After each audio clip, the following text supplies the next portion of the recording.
तो मैं अमित बोल रहा हूँ।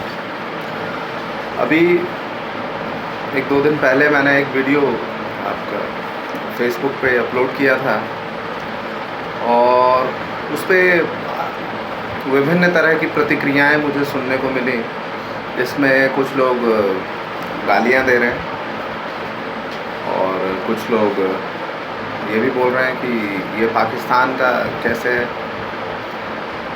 लेकिन किसी ने भी ये जानने की इच्छा नहीं जाहिर की कि मैंने ऐसा क्यों बोला कि ये पाकिस्तान का वीडियो है।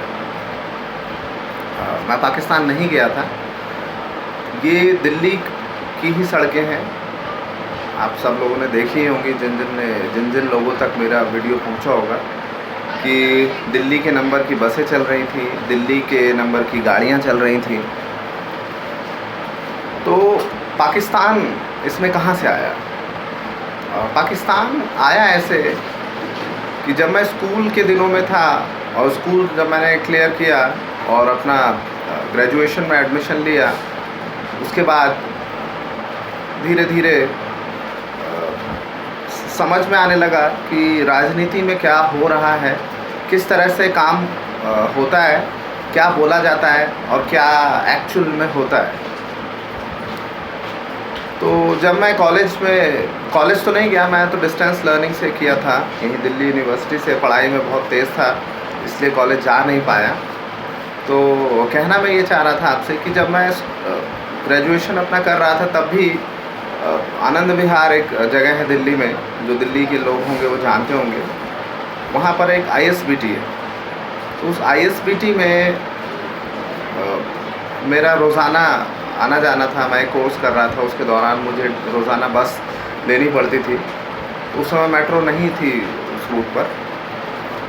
तो मैंने ये पाया कि बारिश के दिनों में आम तौर पे गड्ढे जो थे उसमें पानी भर जाया करता था और इतनी बुरी स्थिति हो जाती थी कि कुछ पता नहीं चलता था कि कहाँ गड्ढा है, कहाँ पर आपको चलना है, कुछ समझ नहीं आता था। तो मैंने जो उस समय की जो मुख्यमंत्री थी शीला दीक्षित, उनको ईमेल्स किए, कई बार ईमेल्स किए, फ़ोटोज़ के साथ ईमेल्स किए। सिर्फ आनंद विहार की ही बात नहीं कर रहा हूँ मैं, और जगहों को लेकर भी मैंने ईमेल्स किए, लेकिन आज तक तो उनका कोई रिप्लाई नहीं आया। जब मुख्यमंत्री रहते हुए भी कोई वहाँ पे मुझे कार्य होता हुआ नज़र नहीं आया, और उसके बाद मुख्यमंत्री बदल गए, तब भी सिचुएशन मोर और लेस वैसी ही है। और एक बार मुख्यमंत्री शीला दीक्षित जी ने, कांग्रेस की जो मुख्यमंत्री थी, क्योंकि हमारे यहाँ तो दिल्ली की मुख्यमंत्री कोई होता नहीं है, कांग्रेस का होता है या BJP का होता है या आम आदमी पार्टी का होता है। किसी देश या राज्य की सरकार नहीं होती, एक पार्टी की सरकार होती है, इसीलिए शायद देश की स्थिति ऐसी है। तो मैं कहना ये चाह रहा था आप लोगों से कि उन्होंने मुख्यमंत्री रहते हुए बोला था कि मैं दिल्ली को पेरिस बना दूँगी। तो दिल्ली को जब उन्होंने पेरिस बना दिया अपने मुख्यमंत्री रहते हुए, दिल्ली की सड़कें तो ख़राब नहीं होंगी, दिल्ली में तो लोग बेघर नहीं होंगे, दिल्ली में तो किसी के पास अनएम्प्लॉयमेंट नहीं होनी चाहिए, दिल्ली में चोरी चकारी नहीं होनी चाहिए। चोरी चकारी एक ऐसी चीज़ है जो शायद रहेगी ही, वहाँ पेरिस में भी शायद फ्रांस में होता ही है। तो उसको, इस मसले को हम छोड़कर बाकी जो मूलभूत सुविधाएं हैं वो तो पूरी हो गई होंगी। उसके बाद सरकार आई दिल्ली में आम आदमी पार्टी की, वो भी अपना प्रचार प्रसार में खूब पैसे खर्च करते हैं। काम क्या हो रहा है ये आप सबको पता है, मुझे भी पता है। और दिल्ली में रहते हुए एक आपको फ़ायदा ये होता है कि जो केंद्र में सरकार होती है, जो डंका पीट रहे हैं कई सालों से, जिन्होंने पूरे देश का विकास कर दिया है। गुजरात तो पूरी तरीके से विकसित हो ही चुका था, बाकी जो देश बचा हुआ था वो पिछले 4 सालों में पूरी तरीके से विकास हो गया उसका। तो बचा तो कुछ है ही नहीं दिल्ली में, तो सिचुएशन ख़राब होनी ही नहीं चाहिए। तो पाकिस्तान ही शायद होगा जहाँ पर ऐसी सड़कें होंगी, जहाँ पर लोग नालों के बगल में रहते होंगे, जहाँ पर लोग रेलवे पटरी के साइड में शौच करते होंगे, जहाँ पर लोग सड़कों पर रात को सोते होंगे, जहाँ पर हर लाल बत्ती के पास, हर चौराहे पर भीख मांगते हुए बच्चे होंगे, हर मेट्रो स्टेशन के बाहर भीख मांगते हुए बच्चे होंगे। ये सब तो दिल्ली में या भारत में नहीं होगा।